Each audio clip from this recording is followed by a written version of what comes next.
To go into Nearpod settings, we are going to go up to the top right-hand corner once we log in and click.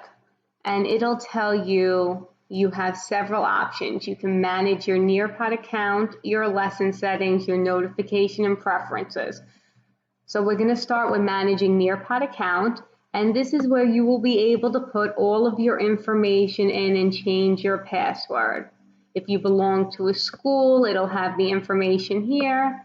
You're able to also put in your teacher information, the grade level, and the subjects that you teach. There are some advanced information, and this is a lot of your settings.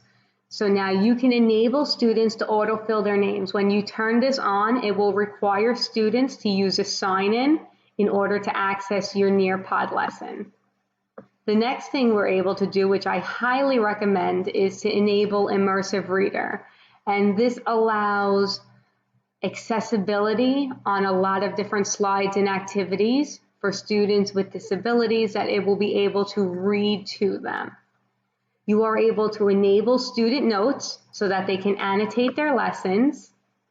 You have the ability to show quiz and multiple choice answers even when it's in student-paced mode, and that's the mode where students are doing it asynchronously. You can allow students to resubmit answers in live participation, or you can turn that off.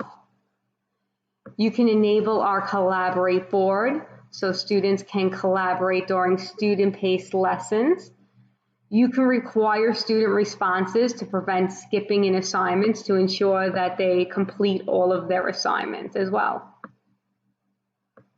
The next is our notification settings, so you can manage your notifications that you're going to get from Nearpod, and you could tell them how you would like to hear from them, and you could always update this. And you could check what you want, check what you don't want, click update email, set email preferences, and it goes right back. So, and if you go into it this way, it is the same thing. It's going to show you the same pieces that I just showed you on the left bar. But once you go to manage Nearpod account, all of your settings are on this left bar.